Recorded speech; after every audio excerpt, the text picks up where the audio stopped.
Bonjour à toutes et à tous. Je remercie la plateforme nationale de la recherche pour la fin de vie d'avoir accepté ma présentation. Et c'est vraiment hyper enrichissant de pouvoir présenter ce qui est on va dire un bout de ma thèse que j'ai commencé il y a 2 ans. Donc c'est bien d'être dans cette partie jeune chercheur, jeune chercheuse, et je suis presque même encore un peu un bébé chercheur pour l'instant. Donc voilà. Et il y a des choses qui vont un peu évoluer. Et l'idée ici, c'est de vous présenter un aspect plutôt méthodologique, histoire de rester un petit peu dans ce que je fais pour le moment. Et donc, je voulais vous présenter ce titre provisoire de ma thèse donc sur les patients fantômes, la mémoire et les morts chez les soignants. C'est une thèse qui est en philosophie du soin. Et j'interroge donc en fait la question du rapport à la mort des soignants, soignantes, et de la manière dont cette mémoire des patients-patientes décédés peut avoir ou non un impact justement sur la pratique soignante. Et ce que je voulais préciser aussi, c'est que toutes mes réflexions partent donc du terrain. J'ai fait une période d'observation dans une unité d'accompagnement et de soins palliatifs, dans laquelle je rendais visite aux patients et je rencontrais aussi les familles, donc aux côtés de l'équipe soignante de cette unité. Je reprécise peut-être pour ceux qui connaissent un peu moins les équipes mobiles, en tout cas en soins palliatifs, elles se rendent sur les lieux, dans les services spécifiques, sur appel des soignants et des soignantes ou du patient et de la patiente. Et donc, ce que j'ai pu observer à ce moment-là, c'est que les soignants entre eux faisaient beaucoup de mentions, beaucoup de rappels aussi de patients qui étaient décédés entre eux. Et avec cette idée, par exemple, que la situation d'un patient actuel pouvait rappeler la situation familiale ou même sociale d'un patient décédé peu de temps avant ou parfois même beaucoup de temps avant, avec cette idée qu'il y a toujours un lien entre les personnes qui était fait. Et ce qui ressortait des échanges, c'était que les patients et patientes décédés étaient toujours présents d'une certaine manière. Donc au sens où le souvenir persiste. Et donc là, je me suis dit qu'il y avait quand même quelque chose d'assez intéressant dans cette idée de patients qui restent un peu en mémoire. Et donc c'est une médecin de soins palliatifs dans cette unité qui m'a dit pour la première fois « je soigne avec mes fantômes ». Et donc selon elle, avec cette idée qu'elle a accompagné beaucoup de patients et de patientes décédés, elle a l'impression que ces patients-patientes l'accompagnent aussi, elle, d'une certaine manière, et que ce serait aussi une forme de hantise donc, de ces patients décédés. Et donc ça me permet de vous justifier pourquoi est-ce que je parle de patients fantômes dans ma thèse. Donc c'est pas moi qui ai inventé ce terme, ça vient donc d'une praticienne hospitalière. Ce que je vous ai pas dit, c'est que je suis pas soignante. Moi, donc c'est une thèse en philosophie du soin, ça je l'ai dit. Mais donc c'était très important pour moi d'aller recueillir les paroles de soignants et soignantes dans le terrain, en fait, pour pouvoir parler de quelque chose de très, très concret et pas qui sorte de mon esprit et de mon invention. Et donc j'ai eu beaucoup de questionnements qui sont sortis de cette première phase de terrain, avec cette idée que on est tous et toutes confrontés à la mort, même sans être soignant, mais que cette confrontation, quand on est soignant, elle est peut-être particulière, justement, si la mort est quotidienne. Et je me suis dit qu'il fallait peut-être aussi penser cette dimension affective, en fait, qui est présente dans la relation entre un soignant entre un soigné et son soignant. Et c'est cette relation peut-être particulière qui permet de penser qu'il pourrait y avoir des patients fantômes, donc des patients qui entraient l'esprit de soignant, qui sont donc différents des personnes, des proches dont on peut faire le deuil. Là, c'est vraiment par rapport à ce point de vue vraiment très spécifique aux soignants. Et l'idée, ce serait aussi que les patients fantômes peuvent ressurgir en fait, sous la forme de souvenirs pour les soignants. Et cette expression patient fantôme, elle me permet aussi de me dire que c'est pas seulement quelque chose d'assez métaphorique sur le souvenir des patients disparus, mais qu'elle désignerait une réalité qui est assez difficile à appréhender, donc cette sorte de présence-absence de patients décédés, cette difficulté à établir une frontière entre les morts et les vivants, et la difficulté aussi à expliquer tout scientifiquement parfois. Et ce serait en fait l'expression patient fantôme, elle désigne aussi cette incapacité à nous représenter notre propre mort aussi parfois, et notre besoin corrélatif d'élaborer psychiquement notre expérience donc à la mort d'autrui. Et donc ça, c'est tous les questionnements que je me pose. Et donc comme cette thèse commence sur le terrain, je voulais vous parler rapidement de ce que j'entends par terrain, pour que ce soit un peu plus clair. Donc il y a une étude qui a été menée donc, dans cette unité mobile d'accompagnement et de soins palliatifs. Donc j'en ai déjà parlé, c'est donc de l'observation directe. Et donc moi je ne suis pas sociologue, donc j'emprunte ces méthodologies-là et je vous expliquerai un peu plus après la manière dont j'analyse. J'ai participé aussi à un groupe de recherche qui a été financé justement par la plateforme nationale de la recherche de fin de vie en 2021. Et donc on a beaucoup entendu, écouté le témoignage de soignants justement sur leurs fantômes. Et donc ça représente des entretiens informels. On a fait aussi un petit questionnaire dans ce cadre-là. Et ce qui est quand même le plus important sur ma recherche, c'est des entretiens semi-dirigés, donc avec des soignants de différentes professions, différents hôpitaux, différents services, différentes régions, enfin voilà, quelque chose d'assez un peu plus, disons, varié que seulement l'UMASP. Et donc, je voulais vous parler un peu de philosophie de terrain. Donc c'est une démarche assez récente quand même à l'échelle de l'histoire de la philosophie, qui est présente surtout en philosophie de la médecine et de l'environnement. Et en fait, c'est assez difficile d'unifier toutes les méthodes de la philosophie de terrain parce que chacun en fait d'une manière assez différente. Et donc la méthodologie de terrain, le terrain en philosophie, il est assez souple quand même, parce que justement les philosophes le font à leur manière, tout en s'inspirant des méthodes imposées, enfin en tout cas instaurées par la sociologie. Et donc l'idée, c'est comme toutes les personnes qui ont théorisé la philosophie de terrain, c'est de se dire que l'expression patient fantôme, elle a émergé depuis les discussions et les entretiens qui sont menés donc, avec les soignants et soignantes, puisqu'il semblait difficile de parler des patients fantômes et du rapport particulier des soignants-soignantes à la mort sans recueillir justement leur récit. Et voilà pourquoi est-ce que ce travail serait de la philosophie de terrain. Et donc du coup, ce qui fait de mon travail un travail de philosophie peu classique et qui du coup est encore un peu en remaniement, c'est que les entretiens, les données d'observation, c'est ma matière principale, et c'est ça qui fait un peu la difficulté du travail. Et donc en fait, l'idée de ma présentation là, c'est surtout de vous montrer quelques points saillants qui ressortent de mon étude. Donc voilà, ça va être un petit peu l'objectif. Et les patients fantômes sont donc ces patients décédés qui existent uniquement parce que des soignants se souviennent d'eux. Et donc avec cette notion de mémoire, on s'interroge sur la possibilité d'oublier un patient fantôme aussi, de sa disparition.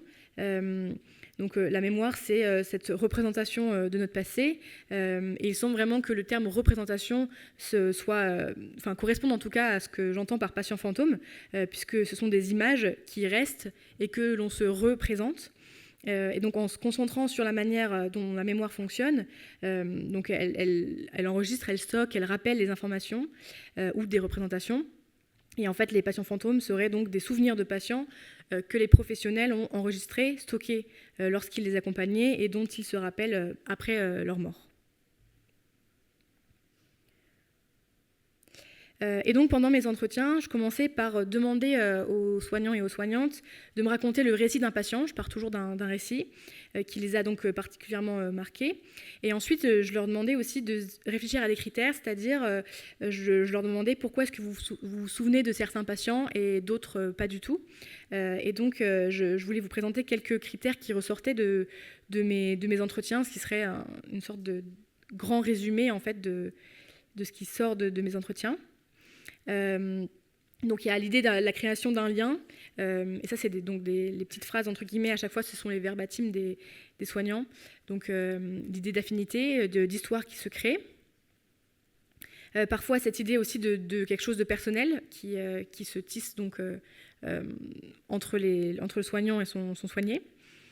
Il y a aussi cette idée du temps d'accompagnement, parce que plus le temps est long dans l'accompagnement et plus le souvenir peut être présent.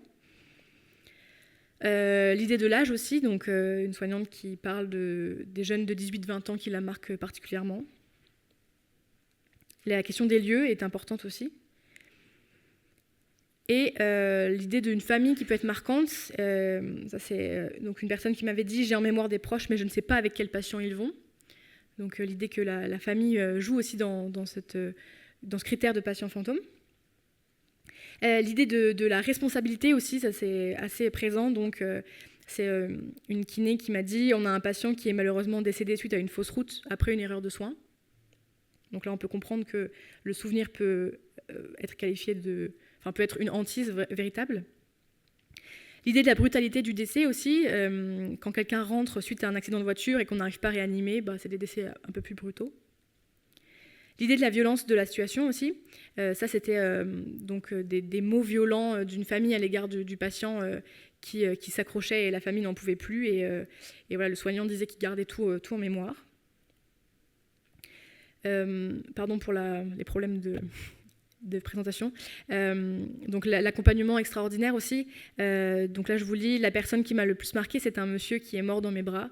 Si j'y pense, j'ai encore les sensations physiques. Le critère du premier décès, qui est beaucoup revenu dans mes entretiens. Donc je pense qu'on se rappelle un petit peu de tous les décès finalement, mais celui-là parce que c'était mon premier. Donc là, on a un panel assez important quand même de ce que peuvent être ces patients fantômes qui permet un peu plus de comprendre ce que ça veut dire à mon sens. Et je vous propose ce que m'a dit une aide-soignante en psychiatrie. Elle m'a dit, moi, personnellement, tous les patients que j'ai connus et qui sont partis, quand il y a un patient qui décède, c'est comme si je prenais un album et que je le regarde. Je me souviens de tous, je n'oublie personne. Oui, c'est un album parce que la mémoire garde. Il y a des choses que la mémoire oublie facilement et il y a des choses que la mémoire ne peut pas effacer aussi facilement. Et donc je me demande aussi qu'est-ce qui reste en fait des soignés après leur mort. Donc pour cette aide-soignante, il reste un souvenir qui est donc consigné dans l'album de la mémoire. Et là, Blandine, c'est un nom d'emprunt bien sûr, explique que chaque décès de patient est l'occasion pour elle d'ouvrir cet album et de se souvenir de chacun des patients décédés comme une forme de peut-être même de devoir de mémoire dans ce sens-là. Et donc ces questions de souvenirs, de remémoration des patients décédés à chaque nouveau décès, j'ai essayé de les poser un petit peu à la lecture de Ricoeur, qui écrit donc que ce souvenir, c'est non seulement accueillir, recevoir une image du passé, c'est aussi la chercher, faire quelque chose. Ce que ce verbe désigne, c'est le fait que la mémoire est exercée. Et Blandine, donc dans la citation précédente, explique bien que chaque décès lui permet d'accueillir, de recevoir une image du passé, celle des autres patients décédés auparavant.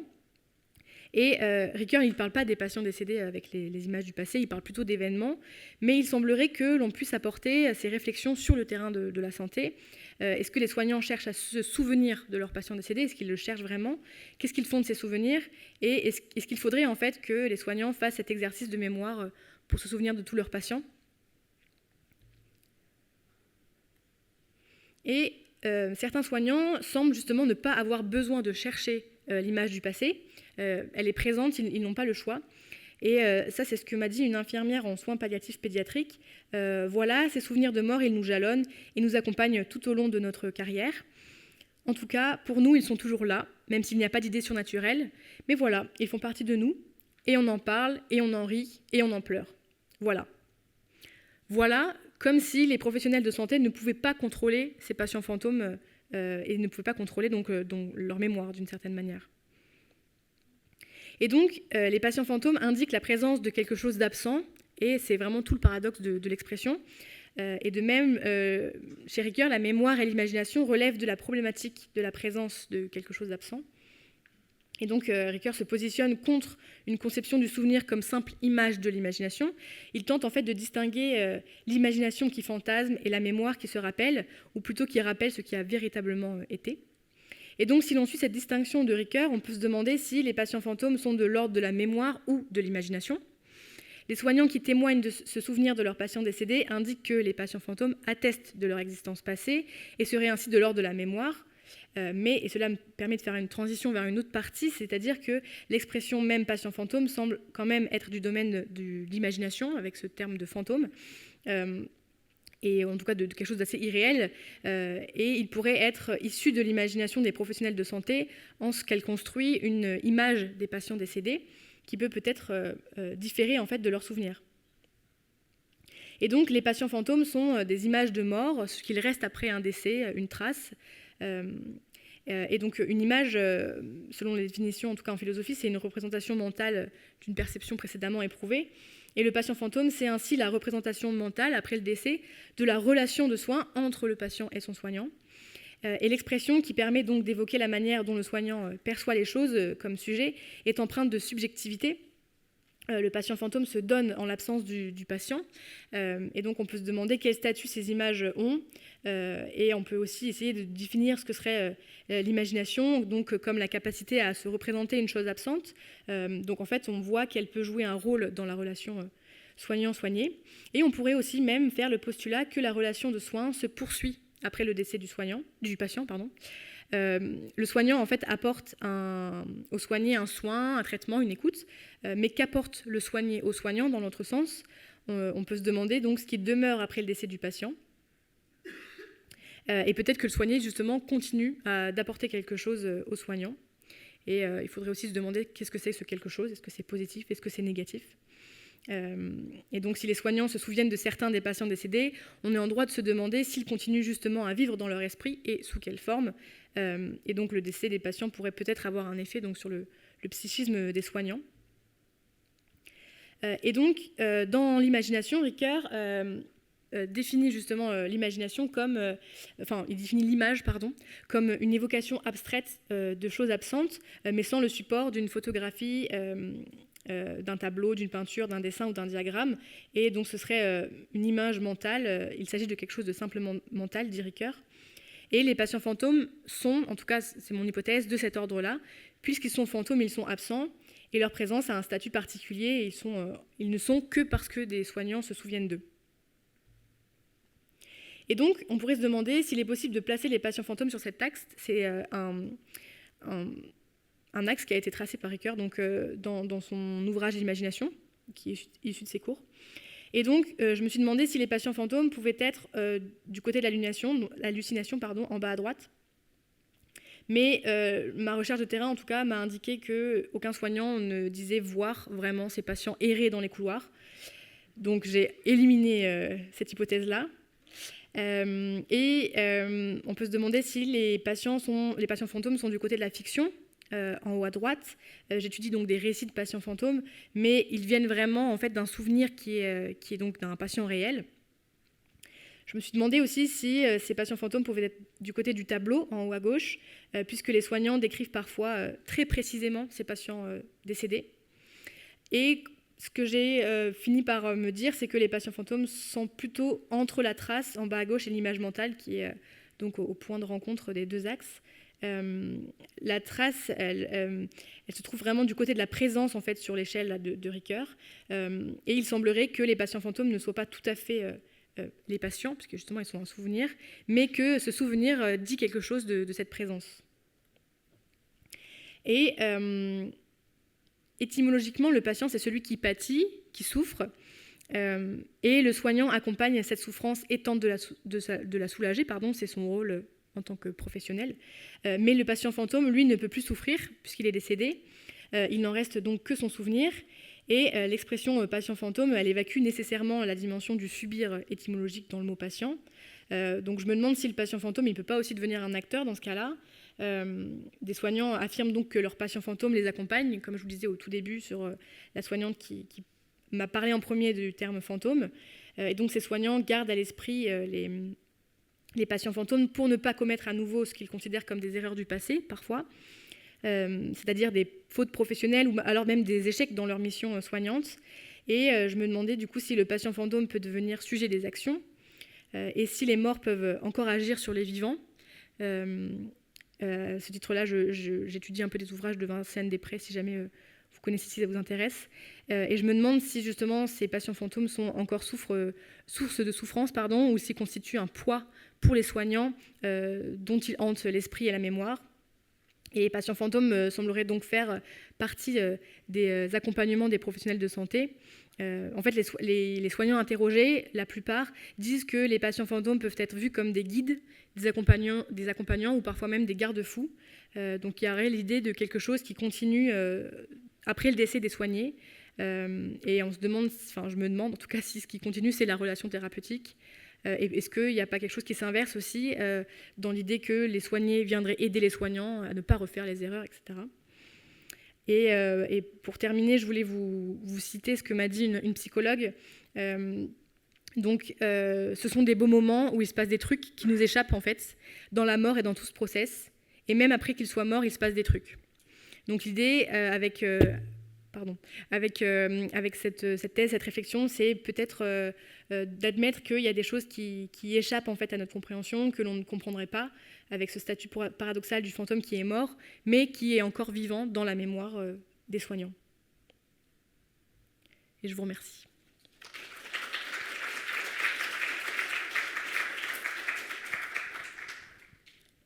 Merci beaucoup.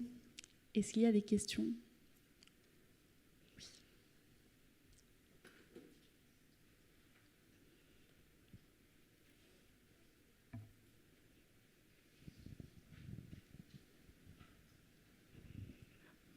Bonjour, merci beaucoup pour cette présentation, c'était très intéressant. Donc moi je suis Audrey Lebel, je suis médecin en soins palliatifs et donc effectivement je pense que je soigne avec tous mes fantômes, ça il n'y a pas de doute là-dessus. Par contre je me pose la question, est-ce que le fantôme il est forcément mort? Parce que finalement dans mes patients fantômes il y a probablement beaucoup de patients pour lesquels je ne sais pas du tout en fait ce qu'ils sont devenus par la suite, mais ils sont quand même là. Ils reviennent à moi de temps en temps en me racontant des choses.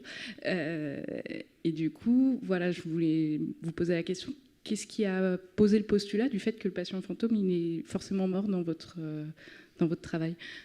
Merci pour votre question. Alors, c'est une question qui revient assez régulièrement quand je présente un peu ma thèse. Et donc, je me suis posé la question, est-ce qu'il ne faudrait pas justement... si on part du principe que le patient fantôme, c'est un patient dont on se souvient qui peut avoir un rôle sur notre pratique soignante encore, oui, peut-être qu'il faudrait inclure les patients qui ne sont pas morts mais qui sont encore présents à l'esprit. Et c'est plutôt pour des raisons d'économie de thèse qui ne doit pas faire 1000 pages et puis d'enquête aussi, que j'ai dû raccourcir, que j'ai éliminé cette question des patients pas morts. Même si je pense que c'est vraiment une question importante, en effet, comme vous le dites. Mais voilà, je le précise dans mes entretiens. Je le précisais, j'ai terminé cette période-là, mais le patient fantôme est forcément mort pour que je puisse un peu concentrer ma recherche, mais peut-être plus tard en parler aussi. Merci. Merci beaucoup pour ta présentation, je trouvais ça hyper intéressant pour le coup. Et même si je ne fais pas du tout partie du milieu hospitalier, je me demandais quand même si parmi les praticiens ou praticiennes que tu as interrogés, ou même dans les histoires que tu as entendues, il y en avait qui voyaient les patients fantômes comme une espèce de malédiction qui les hantait au point de penser à changer de métier, ou si finalement toutes et tous l'acceptaient. C'est une très bonne question. Je ne crois pas qu'on m'ait déjà dit que ça les incitait à changer de métier, enfin que ce soit une hantise trop... lourde, mais effectivement ça serait intéressant de creuser ça, mais en tout cas on me l'a jamais dit. Justement ce qui ressort plutôt c'est quand c'est quelque chose de très lourd parce que j'ai fait une erreur, enfin très souvent c'est lourd parce qu'il y a eu une erreur médicale ou une erreur de soin. Justement, très souvent, c'est plutôt vu justement comme quelque chose qui va rebooster un peu et se dire ok, je ne referai pas la même chose. Mais je pense que ça peut exister. Enfin, on peut faire l'hypothèse que ce serait possible que des soignants changent de métier pour ça, mais je n'ai jamais entendu en tout cas. Voilà, merci. Bonjour, merci beaucoup pour cette présentation. Je vais prendre un peu le contre-pied de la question qui vient d'être posée. Est-ce que ces patients fantômes sont nécessairement le témoignage d'un vécu traumatique pour les soignants ? Alors pas du tout. C'est vrai que j'ai essayé comme je ne veux pas tout présenter, il y a beaucoup de soignants qui m'ont justement dit que c'était des beaux souvenirs. Justement, je ne sais pas comment dire ça. Non, justement, même on m'a plus dit que c'était des beaux souvenirs que des souvenirs traumatiques. Les souvenirs traumatiques, c'était assez anecdotique finalement dans mes entretiens. Alors, je ne sais pas si c'est lié au fait que factuellement, il y a des décès non traumatiques dont on se souvient, ou si c'est aussi, et ça c'est une autre question que je n'ai pas abordée là, mais est-ce qu'on ne s'habitue pas à la mort aussi ? Et en fait, une mort qui pourrait être traumatique pour moi, commune des mortels qui ne suis pas confrontée régulièrement à la mort, pourrait être traumatisant pour moi, et au contraire, les soignants en réanimation sont peut-être moins... Enfin, disons que peut-être que le vécu traumatique n'est pas traumatique parce qu'on s'habitue à la mort de ces patients. Même si je sais que quand j'ai dit ça, on m'a souvent dit non, mais on ne s'habitue jamais à la mort. Voilà, je titille un peu, mais voilà. Je ne sais pas si ça répondait. Ok. Moi, je me questionnais sur les institutions que vous observez. Est-ce que des rituels sont mis en place au décès des personnes ? Et est-ce que ça a un effet justement sur ces fantômes ? Et autre question, quand vous parlez de souvenirs, est-ce que parfois il y a des souvenirs concrets ? Je pense à des institutions dans lesquelles j'ai pu travailler, comme des EHPAD, où les personnes laissent parfois des vêtements, où là je travaille avec des enfants, on peut récupérer du matériel, des fauteuils roulants ou autre. Et est-ce que justement ces souvenirs concrets finalement peuvent aussi ressortir dans vos entretiens ? Oui, alors la question des rituels, c'est une très bonne question que je n'ai pas non plus abordée ici, mais que j'aborde en tout cas dans mon travail.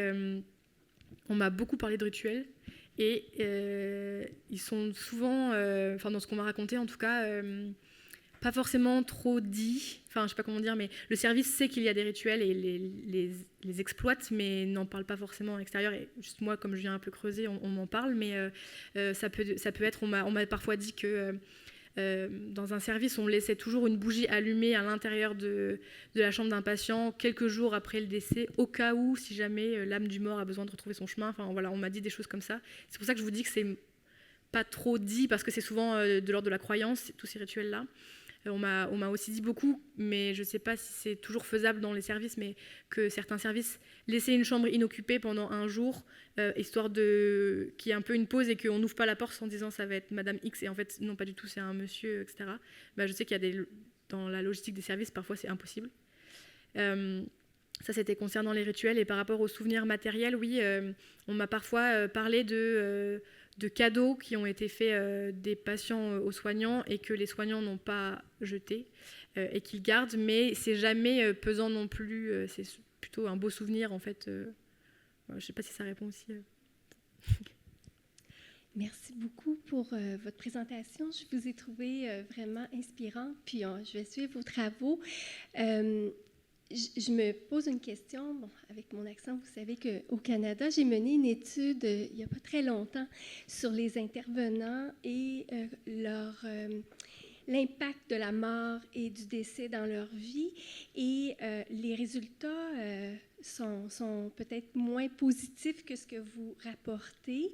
On a découvert qu'il y avait vraiment beaucoup de détresse indépendamment des secteurs d'activité et indépendamment du rôle de l'intervenant.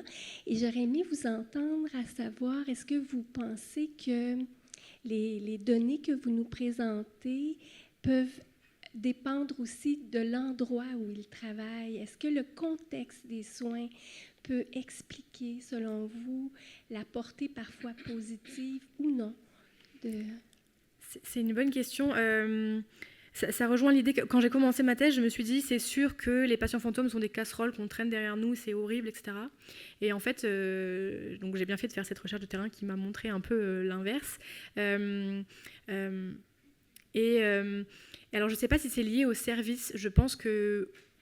Enfin, j'ai peut-être beaucoup de clichés d'a priori, donc voilà, mais j'ai l'impression en tout cas qu'en service de soins palliatifs, comme tout est plus ou moins fait quand même pour accompagner la mort de la manière la plus douce, c'est peut-être moins traumatique et ça fonctionne mieux que des services où la mort est un peu plus tabou parce qu'en réanimation, on ne doit pas mourir, on doit absolument survivre.